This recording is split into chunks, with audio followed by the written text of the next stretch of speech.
Hi everyone, I am Jessica Henry Gray and I'm really excited to invite you back into my studio today. Today we are going to focus our studies on painting water. So I'm going to demonstrate this painting, but I'm going to kind of go over the rest of this detail sort of fast. But I really wanted to show you today how to paint water and make it look like light is shining through.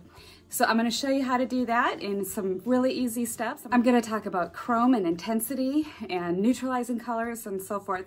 So stay tuned, and remember, if you enjoyed this video, to like and subscribe. I really appreciate it. All right, so let's jump in.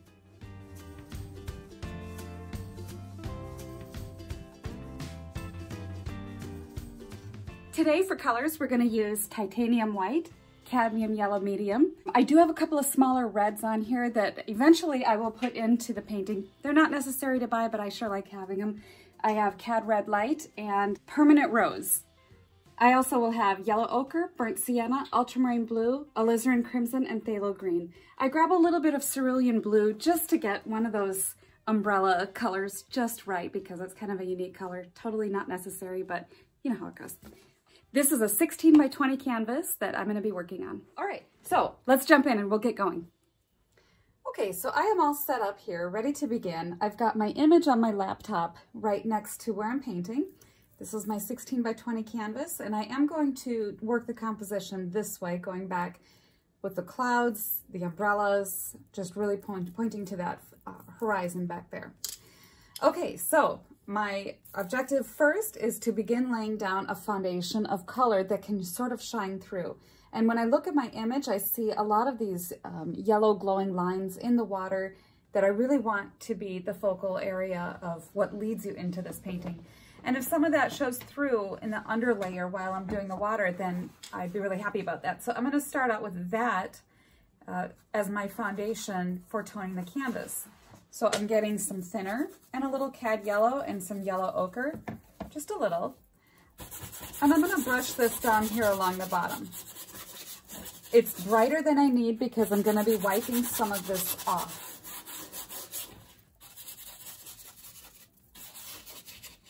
Not to get it on my laptop. So for brushes today, I'm just using, this is a size 10, just a flat bristle. Now I'm going to add, as I go on toward the back, I'm going to add a little bit more blue. Now remember, it is darker than I need, so I'm going to be wiping some of this off. Now I'm also ready to begin my sketch on here. I'm going to take a little bit of ultramarine blue, small bit of burnt sienna. If I get some of that yellow, that's okay too. Okay, so got the dock coming like this.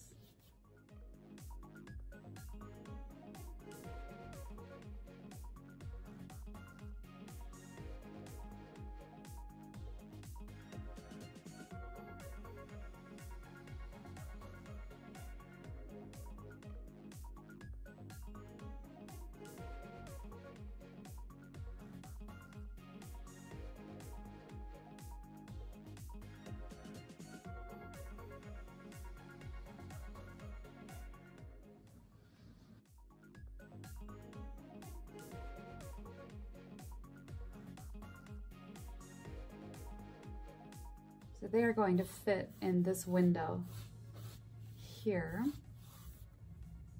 And the clouds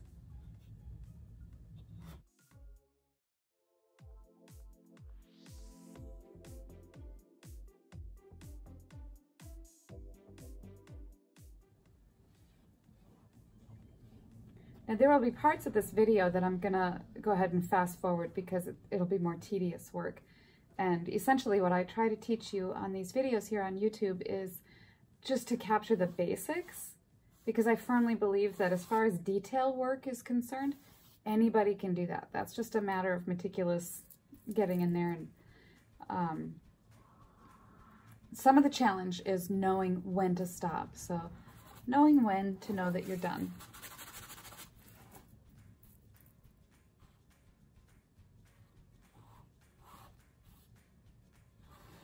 Some posts in here.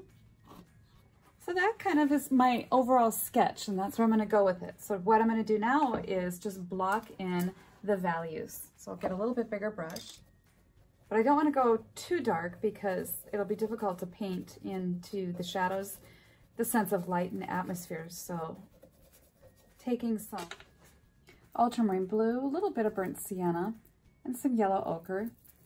Into that, I might add a touch of white, just so it doesn't get too heavy.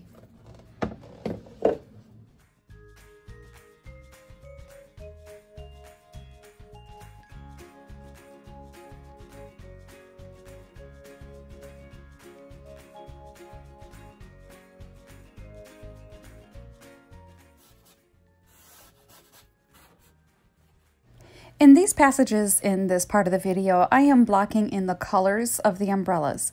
I'm not fussing around with any of the detail or contours in the flaps, just blocking in the colors as I saw them. I'll come back through later and add a little bit more interest in the colors and values underneath the umbrellas and the flaps and so forth. But in the beginning stages, it's just a matter of massing and blocking in.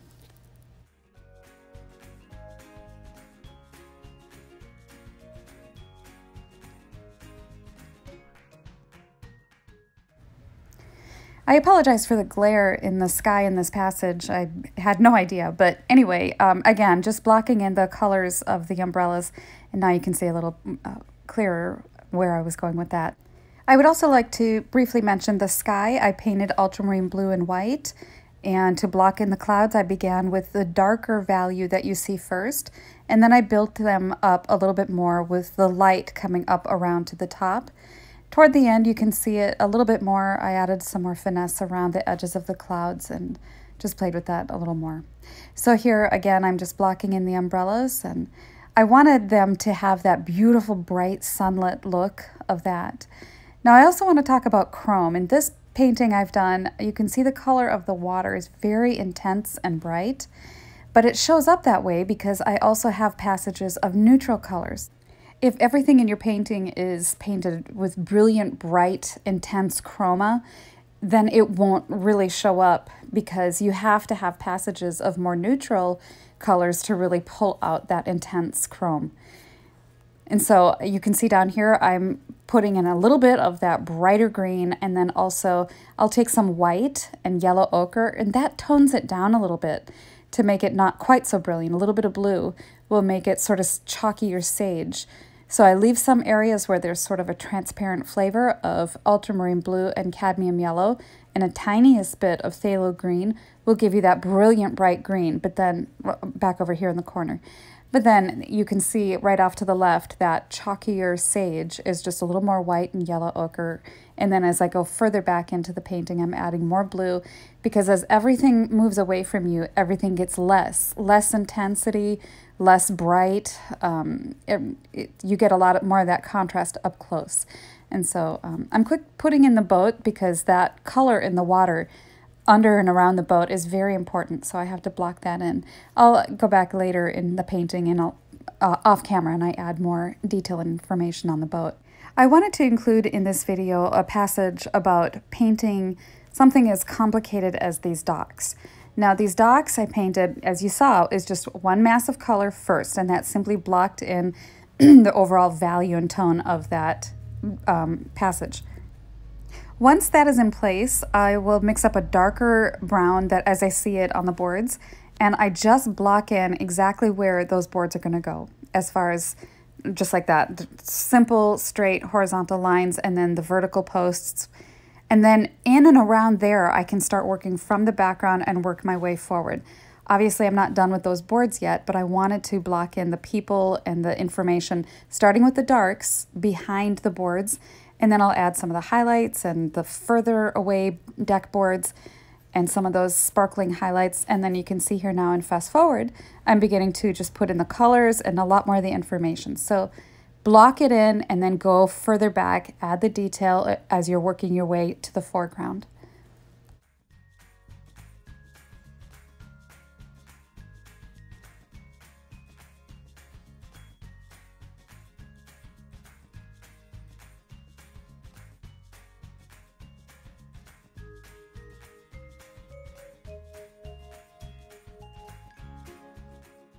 And I had suggested the umbrella poles earlier, and I knew that I was going to be painting over them, but I'm coming back through here now to get them a little bit more accurate in the shapes of the poles, the angles that I want them, just to give the character of the painting a little bit of rhythm. And so I loved those poles, how they were positioned a little bit different. Now I'm coming back in through these umbrellas and gritting a little bit more personality to the underbellies of the umbrellas, and more kind of darkening the color of the clouds behind them to really make them pop even more. Really trying to grasp that sunlit look, clean, very clean brush, scooping up pure, just barely mixed colors, and just laying it down in simple strokes. Okay, now getting back into the water, I mixed up a little bit of cadmium yellow, white, and the smallest touch of green to get what I call those little worms, the little yellow squiggly lines under the water. Now in this passage over here along the dock, I'm coming back through with just some ultramarine blue, yellow, cadmium yellow, and maybe a little yellow ochre, but I wanted to capture that color of the green just to show you here where the shadow of the dock is coming out into the light. As you're going along painting water, it's important that you look beneath the surface and you paint that first. Don't worry about the shines and sparkles and highlights until you get further on in the painting. I have shared here an example of a painting I did of sea foam with sand underneath it, and you can see under the waves more of that richer color under the surface. And then at the very end, I just glazed over the highlights on the water.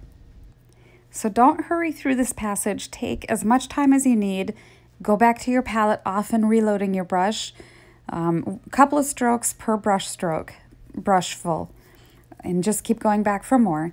Little pieces of paint throughout the whole painting gives it a feeling of being a little bit more impressionistic, but it also gives you the feeling of the surface of water. Now this passage in here is very important, and what I'm showing you here is I'm taking sort of a neutralized grayish green and I'm putting it in the darker recesses, what is underneath the water. And I'm going through and adding that in the whole passage in here. And then over and above that, then I'll add the shines and highlights, as you can see I'm doing off to the side. A little bit of that shiny blue, gray, green into the shadows as it comes out into the light. And now here I'm adding the shines on top of the surface of the water to create that illusion of that glassy surface.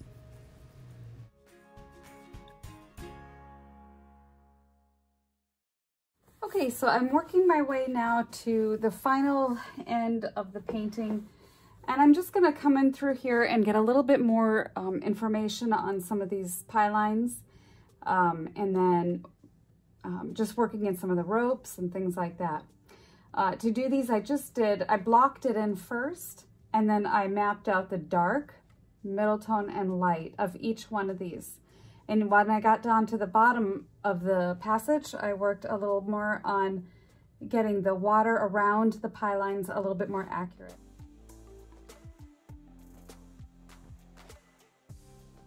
So I'm going to come back through here now and just, you know, tighten this up and clean it up. And so that's what you'll see me working on through the rest of this painting.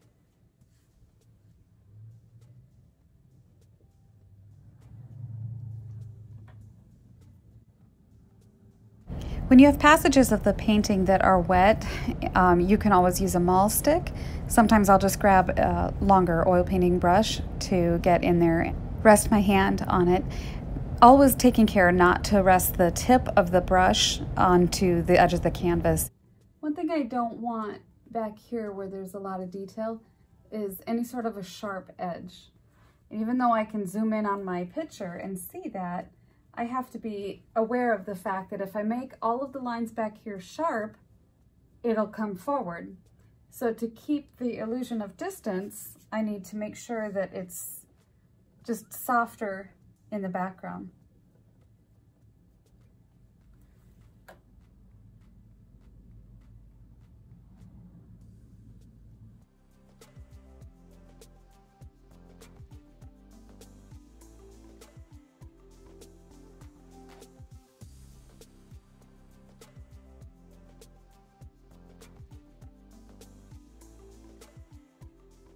Okay, and then sharpening up a little bit more on the boat.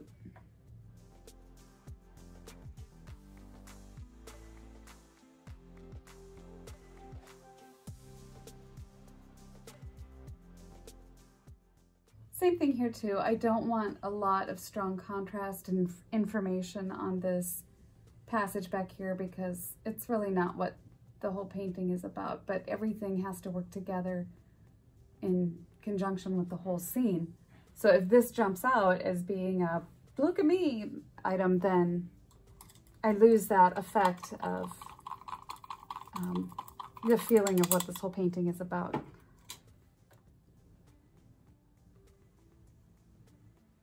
Just softening this edge up here. It's just too strong in contrast.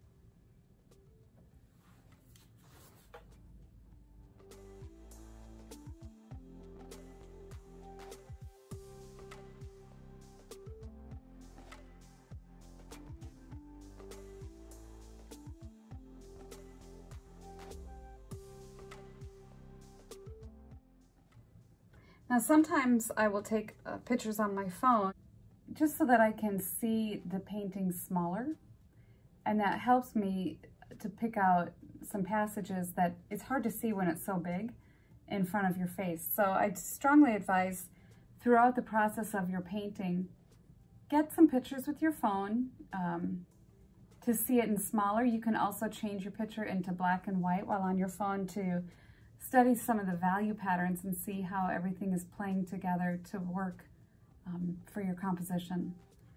I noticed that when I had my picture smaller on my phone, that it appeared that the dock wasn't wide enough on the basis of what was happening underneath the dock. So I'm coming back through here to sort of clean up some of those passages that seemed to not be reading properly. All right, now just to do the final overlooking the whole thing, see if there's anywhere else I need to touch up, keeping the idea of the flow into this pattern. This direction here merely supports what's happening over here. And again, just to do the waters in here, I just gently, very gently laid down, as you saw, the layers of this, and then as you saw, I just gently did some little squiggles and things over the top. And then when it was all done, I took this soft, smudgy layer of sky blue and white and just scumbled it over the surface, and that gave it the illusion of that silky surface over the top of all of these things.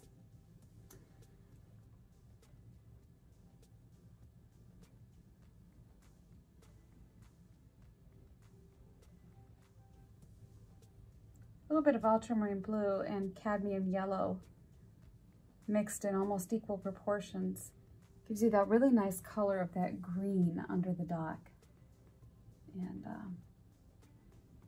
I've been using that. Where I want it a little bit darker, I'll add a little bit more blue just to keep it a little bit more in shadows back in here. So I'm really enjoying painting these ocean scenes, and I think as we come into summer, it's going to be these will be videos that you may refer back to for different reasons, and just to see the simple ways of how you can paint this and that and other little things. And remember too to check back at my website. I offer critiques now, personalized critiques. And so just check those out, and I'd be happy to work together with you. People are really enjoying them and getting a lot out of the critiques. People send me pictures, and I will go over their picture with them and just discuss with them different things that they want to work on, and kind of where they're going with their work, and you know, if you've got a show coming up or whatever the case. Take a look at that. Really excited about that, and got some workshops that I'll be adding to my website. So I encourage you to join my email newsletter, and you'll be kept up to date with all the exciting news that's going on. We're going to be having some exciting announcements coming up here.